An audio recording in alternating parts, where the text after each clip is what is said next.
বদরের প্রান্তরে তলোয়ার নাই, ঘোড়া নাই, ওট নাই, সৈন্য সামন্ত নাই, না খেয়ে হাড্ডি সারা ৩১৩ জন মুসলমানকে নিয়ে আল্লাহর উপর ভরসা করে বদরের প্রান্তরে দাঁড়ালেন।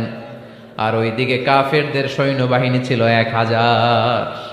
কয় হাজার? মুসলমান কয়জন? মাত্র ৩১৩ জন। ওদের কাছে অস্ত্র শস্ত্রে সজ্জিত সেনাবাহিনী। বিশ্বনবীর ৩১৩ জনের কাছে তলোয়ার নাই, ঘোড়া নাই, কিচ্ছু নাই। বিশ্বনবী আল্লাহর উপর ভরসা করে এক মুষ্টি বালি নিয়ে ওয়াশাহাতিল ওযু, কাফেরদের চোখগুলো ধ্বংস হোক বলে তিনি বালুগুলো ছড়িয়ে দিলেন। মুহূর্তের মধ্যে ১,০০০ সৈন্যবাহিনীর কাফের সৈনিকদের চোখের মধ্যে ধূলিকণা পৌঁছে দিল কে? আল্লাহর হাবিব সাল্লাল্লাহু আলাইহি ওয়াসাল্লাম বদরের প্রান্তর থেকে এক মুষ্টি বালু নিয়ে বললেন শাহাতিল ওযু, বলে তিনি বালু ছুড়ে মারলেন। ১,০০০ সৈন্যবাহিনীর চোখের মধ্যে বালু ছড়াই দিছে কে? বুঝে শুনে উত্তর দিয়েন। এখানে ১,০০০ লোক দাঁড়ানো, আমি বালু নিলাম, গায়ের যত জোর আছে সবার চোখের দিকে মারলাম। ১,০০০ জনের চোখের ভিতরে ঢুকবে? সর্বোচ্চ ৫ জন, বেশি হইলে ১০ জন, তার চেয়ে বেশি হইলে ২০ জন, বেশি হইলে ৫০ জন। বুঝে শুনে উত্তর দিয়েন। আমার মুষ্টিবদ্ধ বালু ছুঁড়ে মারলে ১,০০০ মানুষের চোখের মধ্যে পড়বে? আওয়াজ করে বলেন পড়বে। এজন্য আল্লাহ বলেন নবী ওটা তুমি মারো নাই, ওটা আমি মারছি। সুবহানাল্লাহ নাই? আল্লাহ বিশ্বনবীর ডেকে বলেন ওমা রামাইতা ইয রামাইতা ওয়ালাকিন্নাল্লাহা রামা। নবী হে, বালু তুমি ঠিকই তোমার হাতে নিয়েছো, কিন্তু আমি আল্লাহ নিজ দায়িত্বে ১,০০০ কাফেরের চোখের ভেতরে বালুগুলো পৌঁছে দিয়েছি। তাহলে বান্দা যখন নফল ইবাদত করে তখন বান্দার হাত আর বান্দার হাত থাকে না, ওইখানে আল্লাহর হাত যুক্ত হয়ে যায়। বান্দার পা থাকে না, সেখানে আল্লাহর পা যুক্ত হয়ে যায়। বান্দা যখন দেখে নিজ চোখে দেখে না, আল্লাহর দৃষ্টিশক্তি সেখানে যুক্ত হয়ে যায়। চিল্লায় বলেন ঠিক কিনা? এজন্য নফল ইবাদত করতে রাজি আছেন তো? সুনানে তিরমিজির বর্ণনায় আল্লাহর হাবিব সাল্লাল্লাহু আলাইহি ওয়াসাল্লাম বললেন হাদিসে কুদসি, কিয়ামতের দিন বান্দার যখন ফরজে ঘাটতি হবে, কিসে ঘাটতি হবে? ফরজে। আল্লাহ পাক বলবেন উনজুরু হাল্লি আবদি মিন তাতাওয়ু, ও ফেরেশতারা দেখো তো আমার বান্দা নফল করছে কিনা। ফরজে যেহেতু তার ঘাটতি, দেখো তো আমার বান্দার কোনো নফল ইবাদত আছে কিনা। ফেরেশতারা বলবে আছে। আল্লাহ বলবেন তাহলে ফরজগুলার যেহেতু ঘাটতি, নফল থেকে কিছু এনে ফরজে বসায় দিয়ে ওগুলোর ফরজ বানায় দাও। এজন্য নফল ইবাদতের দরকার আছে না নাই?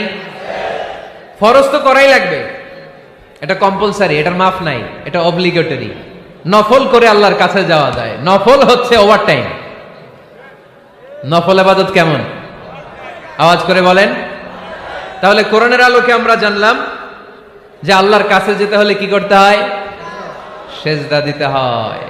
আর সুন্নাহর আলোকে আমরা জানলাম আল্লাহর কাছে যেতে হলে কি করার মাধ্যমে কাছে যেতে হয়? আওয়াজ করে বলেন। নফল ইবাদত করতে রাজি আছেন সবাই? সবচাইতে শ্রেষ্ঠ নফল ইবাদত হচ্ছে কোরআনের তেলাওয়াত, ঠিক কিনা? আল্লাহর হাবিব সাল্লাল্লাহু আলাইহি ওয়াসাল্লাম বললেন নফল ইবাদতের মাধ্যমে আল্লাহর কাছে যেতে চাও, নৈকট্যপ্রাপ্ত বান্দা হতে চাও, আফদলুল ইবাদাতি তিলাওয়াতুল কোরআন। সবচাইতে যত নফল ইবাদতের লিস্ট হতে পারে, এই লিস্টে র‍্যাঙ্কিং এ ১ নাম্বার থাকবে কোরআনের তেলাওয়াত।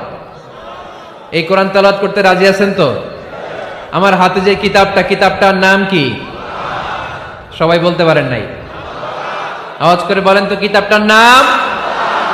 এই কিতাবে ভুল আছে? সন্দেহ আছে? সংশয় আছে? এটা আলোর পথ দেখায়। এই কিতাব মানুষকে মানুষের মতো মানুষ বানায়, ঠিক কিনা? গরুর পেট থেকে বেরোলে ওটা গরু, ছাগলের পেট থেকে বেরোলে ওটা ছাগল হয়, মানুষের পেট থেকে বেরোলে ওটা মানুষ হয় না, ওটার মানুষ বানাইতে হয়। মানুষ বানানোর জন্য কোরআন পড়ার দরকার আছে না নাই? তাহলে নফল ইবাদত করে আমরা আল্লাহর নৈকট্য পেতে চাই। ১ নাম্বার যে ইবাদতের কথা আপনাদেরকে শোনালাম সেটা হচ্ছে কোরআনের তেলাওয়াত। রাজি আছেন সবাই? ফজরের পরে এই নিমসার এলাকায়, এই কুমিল্লা এলাকায় কোরআনের সুমধুর বাণীতে আমাদের গ্রামগুলো মুখরিত থাকতে হবে। আওয়াজ করে বলেন ঠিক কিনা? একটা সময় ছিল আমার বাংলার ৬৮,০০০ গ্রাম থেকে ফজরের পর কোরআনের ধ্বনি শোনা যেত। ৬৮,০০০ গ্রাম থেকে মক্তবগুলো থেকে আল্লাহর বাণী শোনা যেত। কিন্তু এখন নানা ষড়যন্ত্রের কবলে পড়ে আমাদের মক্তব বন্ধ হচ্ছে, আমাদের কোরআন তেলাওয়াত থেমে যাচ্ছে। কোরআনের তেলাওয়াত কশিন কালেও থামায় দেওয়া যাবে না। চিল্লায় বলেন ঠিক কিনা? রোজ সকালে শুনতাম আগে আল কোরআনের বাণী রে, আল কোরআনের বাণী। এখন শুনি সারে গামার দীপ্ত ফ্যান ফ্যানানি। ধর্মপ্রাণ মুসলমান আজকাল হয়েছে মডার্ন। ধর্মপ্রাণ ধর্মপ্রাণ আমরা বড়ই ধর্মপ্রাণ। নামাজ রোজার কিছু নাই, ভুলেও ধরি না কোরআন। ধর্মপ্রাণ ঠিক না? প্রতিদিন কোরআন শিখায় যে তার পকেট যায় ফাঁকা রে, তার পকেট যায় ফাঁকা। সপ্তাহে 2 দিন গান শিখায় যে নেয় তো 1000 টাকা। ধর্মপ্রাণ মুসলমান আজকাল হয়েছে মডার্ন। ধর্মপ্রাণ ধর্মপ্রাণ আমরা বড়ই ধর্মপ্রাণ। নামাজ রোজার কিছু নাই, ভুলেও ধরি না কোরআন। ধর্মপ্রাণ। আমরা কি এমন ধর্মপ্রাণ হতে চাই? ফজরের পর আমাদের সিলেবাস কি? কোরআন তেলাওয়াত। আওয়াজ করে সবাই বলেন, ফজরের সালাতের পরে আমাদের প্রতিটি পরিবারে, প্রতিটি ঘরের সিলেবাস কি? তাহলে কোরআন তেলাওয়াত করব। 2 নাম্বার তাহাজ্জুদের সালাত পড়ব। কিসের নামাজ? হুজুর ফজরই পড়তে পারি না।